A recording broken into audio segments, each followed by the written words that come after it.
السلام علی سید الانبیاء والمرسلین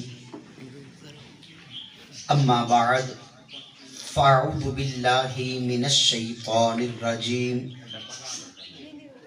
بسم اللہ الرحمن الرحیم قال اللہ تبارک و تعالی فی کتابہ المجید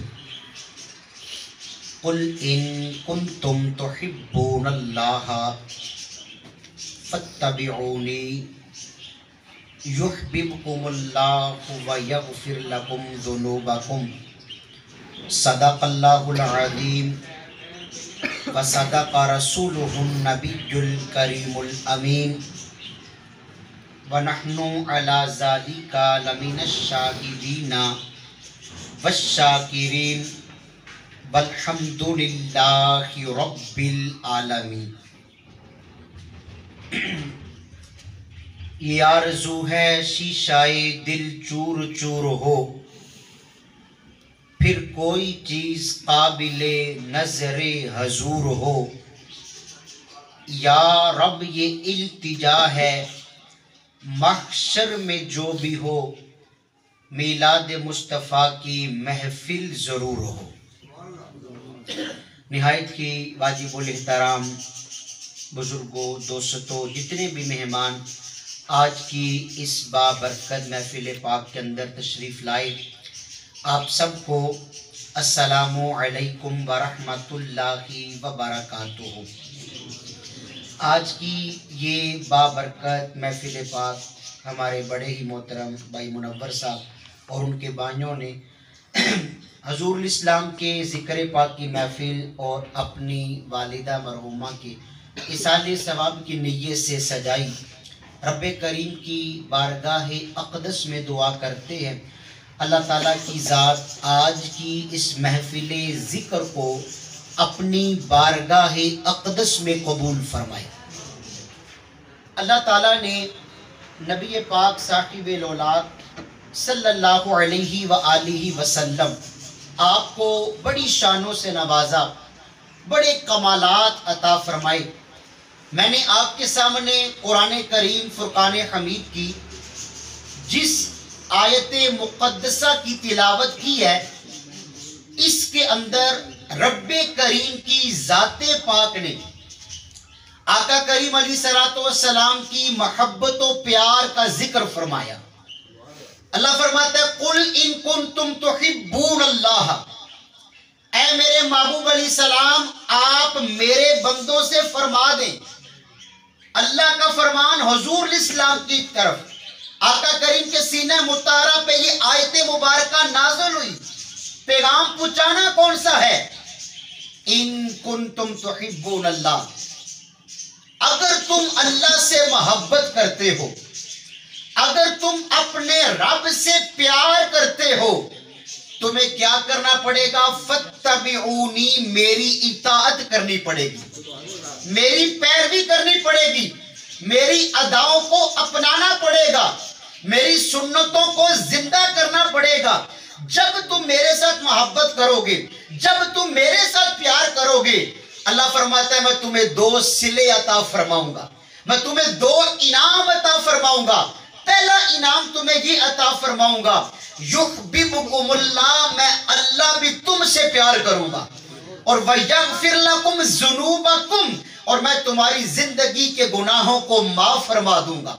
آج کے پرفتن دور کے اندر ہر بندے کی زبان کے اوپر یہ جملے ہوتے ہیں، یار میں بڑا گناہگار ہوں، میرے دن بھی گناہوں میں بیت جاتے ہیں، میری راتیں بھی گناہوں میں بسر ہو جاتی ہیں، دعا کریں میرا رب مجھ سے راضی ہو جائے، اللہ اپنی رضا کا تحفہ عطا فرمائے، اور رب تعالیٰ میری زندگی کے گناہوں کو معاف فرمائے۔ اللہ تعالیٰ کی ذات پاک نے اپنے بندوں کو یہ پیغام دے دیا کہ تم دنیا میں رہ کے میرے محبوب کریم علیہ السلام کی شریعت و سنت کی تابع داری کرو، اللہ فرماتا ہے میں تم سے پیار بھی کروں گا، تمہارے گناہوں کو بھی معاف فرما دوں گا۔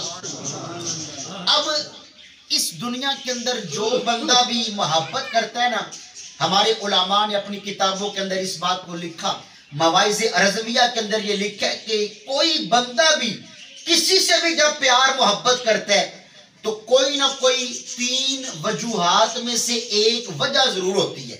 یا تو بندے کا حسن و جمال دیکھا جاتا ہے، یار یہ بندہ بڑا خوبصورت ہے، اس سے محبت کی جائے. یا اس بندے کے کمالات کو دیکھا جاتا ہے، یار اس کے اندر بڑے فن ہیں، بڑے کمال ہیں، آئیں اس سے محبت کرتے ہیں. یا پھر بندے کے سخی ہونے کو دیکھا جاتا ہے، یہ بڑا امیر بندہ ہے، بڑے پیسوں والا بندہ ہے. لیکن میرے دوستو آئیں سنتے ہیں، ہمارے آقا علیہ السلام صرف حسن و جمال کے مالک نہیں تھے. ہمارے آقا علیہ السلام صرف جود و عطا کے مالک نہیں تھے. آقا علیہ السلام صرف معجزات کے مالک نہیں تھے. کریم آقا علیہ السلام صرف سخاوت کے مالک نہیں تھے. رب کائنات نے اپنے محبوب کریم کو ہر خوبی اور وصف عطا فرمایا. اسی مقام پہ اعلیٰ حضرت فاضل بریلوی الشاہ امام محمد رضا خان سجدی اعلیٰ حضرت نے قلم اٹھایا.